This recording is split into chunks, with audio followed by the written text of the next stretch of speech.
Doctor Sachin Raj అత్యాధునిక world class physiotherapy treatment తో అన్ని రకాల నొప్పులకు శాశ్వత పరిష్కారం. నమస్తే అమ్మ. ప్రతి ఒక్క మనిషికి కావాల్సింది ముందుగా లక్ష్మీ కటాక్షం.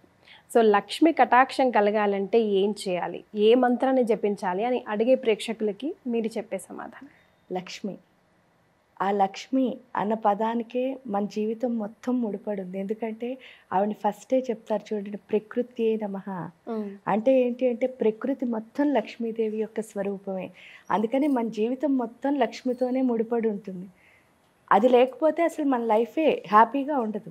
దానికి కారణం ఏమిటి అని ప్రశ్నించుకుంటే చూడండి, ఇక్కడ మన లక్ష్మి మన జీవితంలో ఎంత బాగా అంటే ఏంటంటే మన జీవితాన్ని ఎంతలా మారుస్తుంది అనడానికి ఉదాహరణ ఏం లేదు. ఇక్కడ 8 మంది లక్ష్ములు ఉన్నారు చూసారా. ఫస్ట్ లక్ష్మీదేవి ఆదిలక్ష్మి. ఈ ఆదిలక్ష్మి ఏం చేస్తుంది అంటే ఆత్మశక్తి. అంటే ఆది అంటే ఏంటి, మొదల నుంచి చివరి వరకు మనతో ఉన్నది ఏంటి అంటే ఫస్ట్ మనలో ఏముండాలి అంటే ఎనర్జీ ఉండాలి. ఎందుకండి ఎనర్జీ ఉండాలంటారు. ఎనర్జీ లేకపోతే ఉత్సాహం ఉండదు. ఏ పని చేయాలన్నా ఎప్పుడూ ఒక చోట ఎలా ఉంటాం, నీరసంగా కూర్చుని ఉంటాం. అంటే ఏదైనా పని చేయాలి అంటే మనకి ఫస్ట్ ఉత్సాహం కావాలి. ఆ ఉత్సాహాన్ని ఇక్కడ శక్తి అంటున్నారు. ఆ శక్తి రావాలి అంటే ఆత్మశక్తి అన్నది పెరగాలి. ఆ ఆత్మశక్తి పెంచుకోవడానికి అసలు మనం మంత్రము అన్నది చేస్తాం. ఏ మంత్రం అయినా పర్వాలేదు, కానీ మంత్రం చేస్తే చాలా ఆత్మశక్తి పెరుగుతుంది. ఇక్కడ రెండో లక్ష్మి వచ్చేసరికి ఏంటి అంటే విద్యాలక్ష్మి.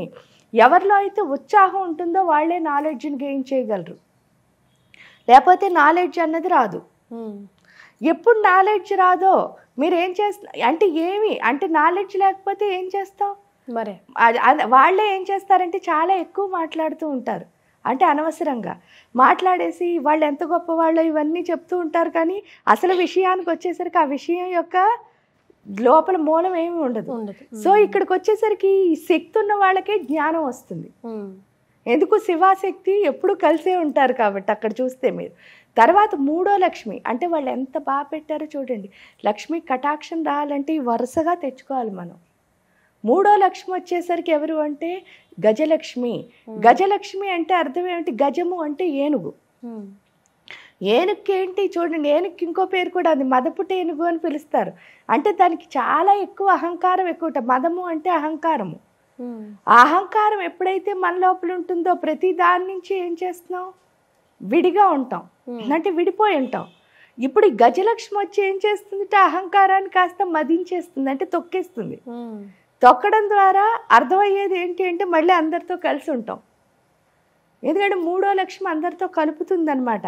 ఎప్పుడైతే కలిసి ఉన్నామో ఇక్కడ అర్థమయ్యేది ఒకటి అంటే నేను అంటే ఇది ఒక్కటే కాదు, ఈ సృష్టి అంతా నేనే ఉన్నాను. ఎందుకు అంటే ఒక బెలూన్లో గాలి పోదాం అనుకోండి, బెలూన్లో గాలి ఉందా, బయట లేదా?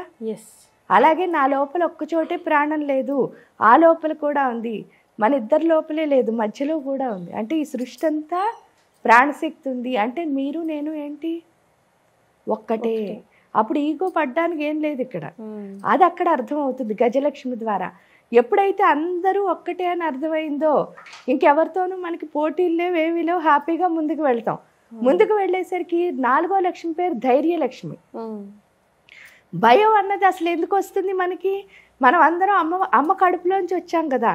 అమ్మ కడుపులోంచి బయటికి రాగానే అమ్మ కడుపులో ఉన్నంతసేపు 9 నెలలు ఒక చిన్న పొట్ట చీకటి, 9 నెలలు హ్యాపీగా తిరిగాం. ఎందుకు అంటే అంత చీకట్లో కూడా అమ్మ ఉందని ధైర్యం, అమ్మకి బిడ్డకి కనెక్షన్ ఉంది. ఈ బయటికి కాస్త వచ్చేసరికి ఏమవుతుంది అని అంటే ఫస్ట్ కట్ చేసి తల్లితో ఉన్న కనెక్షనే. వచ్చిన ప్రదేశం అమ్మ పొట్టలా చిన్నది కాదు, ఇంత పెద్ద ప్రదేశం. ఇది కూడా వెలుగ్గా ఉంది. ఇంత వెలుగులోకి ఒకేసారి ఇంత పెద్ద ప్లేస్లోకి వచ్చేసరికి ఇదంతా నువ్వు లోపలంతా వాటర్ కింద ఉంది, ఇక్కడికి వచ్చేసరికి అంతా డ్రైగా అనిపిస్తుంది. ఈ లోపల ఎప్పుడు నువ్వు నేను పుట్టాను కదా అని చూడడానికి బోల్డని ఫామ్స్ వస్తాయి, వీటిని ఎప్పుడు నేను ఈ లోపల చూడలేదు. అన్ని కొత్తదనాలను ఒకేసారి చూసేసరికి నాకెవరు లేరని తెలిసిందంటే అమ్మ లేదు. ఎందుకంటే అమ్మతో కనెక్షన్ లేదు. ఇంత చీకట్లో కూడా అమ్మ ఉందని ధైర్యం, ఇంత వెలుగులో కూడా ఎవరు లేరు, అమ్మ లేదు. ఒక్కసారి భయం వేస్తుందిట ఆ బొడ్డు కోసిన క్షణం. ఆ క్షణం నుంచి మనం ఎంత పెరిగినా అంతే పెరుగుతాం. ఆ ఇన్సెక్యూరిటీతోనే బతుకుతా అంట. ఇప్పుడు ఈ ధైర్యలక్ష్మి వచ్చి ఏం చేస్తుంది అంటే మనలోని ఇన్సెక్యూరిటీ అన్నదాన్ని తీసేస్తుంది. ఎలా తీసేస్తుంది అంటే నువ్వు వచ్చింది ఒకే ఒక్క ఆ చిన్న అమ్మ గర్భంలోంచి, కానీ వచ్చింది విశ్వగర్భంలోకి. ఎప్పుడు వచ్చావో ఇదంతా నీకు తల్లి స్వరూపమే అని చెప్పేసరికి ఇంక భయం పోతుంది, ధైర్యం వస్తుంది. ఇవన్నీ ఆటోమేటిక్గా మంత్రంతో జరిగిపోతాయి. ఎప్పుడైతే జరిగాయో ముందుకు వెళ్ళిపోతాం. ఇక్కడ లక్ష్మీదేవి యొక్క మంత్రం శ్రీంకారం కాబట్టి శ్రీం శ్రీం శ్రీం అని ఎంత బాగా చెప్పుకుంటామో అంత బాగా ఈ 8 లక్ష్ములు మనతో తిరుగుతాయి. ఇవి 8 లేకపోతే మాత్రం మన లైఫ్ అన్నది నిజంగా ముందుకు వెళ్ళదు. ఇంకా 4 అయిపోయింది, 5వ లక్ష్మికి వచ్చాం. 5 సంతాన లక్ష్మి. ఈ సంతాన లక్ష్మి ఏం నేర్పిస్తుంది అంటే మీరు చాలా మంది దగ్గర వింటారు, పొద్దున్నే లేచి ఆఫీస్కి వెళ్ళాలంటే వాళ్ళకి చాలా చిరాకు. అంటే రోజు ఇంట్లో చూస్తున్న విషయమే కాబట్టి ఉదాహరణ కింద చెప్తున్నా. అదేంటి అంటే ఆ వెధవ జీతం ఇస్తున్నాడు కాబట్టి అక్కడికి వెళ్తున్నాను, లేకపోతే వెళ్ళనని తిట్టుకుంటూనే వస్తారు చాలామంది. అలా వచ్చిన వాళ్ళ లైఫ్ ఎలా ఉంటుంది అంటే ఎప్పుడు బాధగానే ఉంటుంది. ఎందుకు అని అంటే మనం చేసే పని మనం ప్రేమించలేనప్పుడు ఆ పని చేయడం ఎందుకు? మరే ఇక్కడ సంతాన లక్ష్మి ఏం నేర్పిస్తుంది అంటే ప్రతి దానికి తల్లి అవడం నేర్పిస్తుంది. ధైర్యలక్ష్మి ఏం చెప్పింది? మొత్తం ఇదంతా నీ తల్లే, అంటే నువ్వు విశ్వగర్భంలోకి వచ్చావు, నీకు కనిపించే ప్రతిదీ నీ తల్లి స్వరూపమే అని చెప్పింది. ఈ సంతాన లక్ష్మి ఏం చెప్తుంది? నువ్వు చేసి ప్రతి పని నీ బిడ్డే. ఎప్పుడైతే చెప్పిందో మన పిల్లల మీద మనకేముంటుంది? మమకారం, ప్రేమ. అలాగే మనం చేసి ప్రతి దాన్ని ప్రేమిస్తూనే చేస్తాం.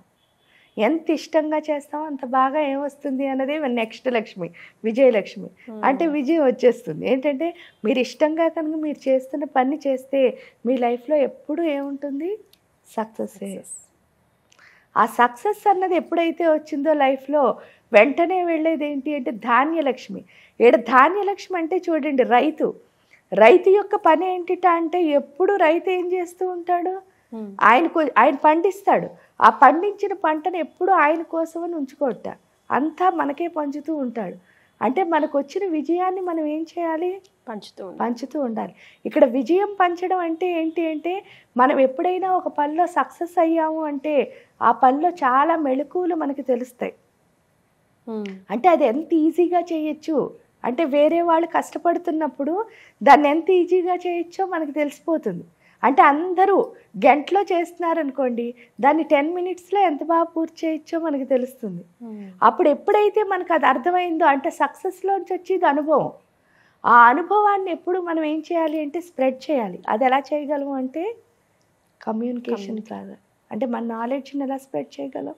కమ్యూనికేషన్. ఆ ధాన్యలక్ష్మి అంటే మనకున్న కమ్యూనికేషన్ అనమాట. ఆ కమ్యూనికేషన్ ఎప్పుడైతే బాగా వచ్చిందో మన దగ్గర ధాన్యలక్ష్మి ఉన్నట్టే. ఇవన్నీ ఉంటే ఎప్పుడు ధనలక్ష్మి ఆటోమేటిక్గా వస్తుందో రాదా? మరే. కానీ మనం ఏం చేస్తున్నాం? ఫస్ట్ డబ్బులు వెనకాల పరిగెడుతున్నాం. అది లక్ష్మి అంటే అది ఒక్కటే అనుకుని ఆ మాయలో ఎప్పుడైతే పరిగెట్టామో వెనక్కి పడిపోతున్నాం. ఏంటంటే పంచాల్సిన ప్లేసు ధాన్యలక్ష్మి పంచాలి కదా, అక్కడ ఏం చేస్తున్నాం? బ్యాంకులో సేవ్ చేస్తున్నాం. మరే ఎప్పుడైతే సేవ్ చేసామో విజయం ఎక్కడ ఉంటుంది? ఎందుకంటే మీకు వచ్చిన నాలెడ్జ్ మీరు చెప్పరు ఎవరికి. చెప్పకపోయేసరికి మీకు ఏమవుతుంది? సక్సెస్ లేదు. సక్సెస్ ఎప్పుడు లేదో మీరు చేస్తున్న పని మీరు లవ్ చేయలేరు. ఎప్పుడైతే మీరు చేస్తున్న పని మీరు లవ్ చేయలేరో భయం వచ్చేస్తుంది. అందరూ వీడు పాడు చేస్తాడేమో, వాడు నన్ను తీసేస్తాడేమో, ఇలా భయపడుతూ బతుకుతాం. ఎప్పుడైతే బతికామో వెంటనే ఏమవుతుంది? ఈగో పెరిగిపోతుంది. ఏంటంటే నన్ను వీళ్ళు అనే అంతటి వాళ్ళ అని ఈగో. ఆ ఈగో వల్ల నాలెడ్జ్ అంటే జ్ఞానము అన్నదాన్ని కోల్పోతాం. ఎప్పుడైతే విచక్షణ జ్ఞానాన్ని కోల్పోయామో ఎనర్జీ ఉండదు. ఆ డబ్బు ఒక్క దాని వెనకాల పరిగెట్టి వెనక్కి రావడం వల్ల మన దగ్గర ఇవేమీ లేకుండా పోతున్నాయి. అదే కనుక మనం మంచిగా మంత్రం, ఏ మంత్రం అయినా కానీ ఇక్కడ లక్ష్మీదేవి గురించి మాట్లాడుకున్నాం కాబట్టి శ్రీంకారం, అదే కాకుండా శ్రీ విద్యా ఉపాసనలో ఏ మంత్రాన్ని చేసినా సరే ఇవన్నీ వరుసగా అంటే కింద నుంచి పైకి ఈ స్టెప్ వైజ్గా వెళ్తే హ్యాపీగా ఉంటాం.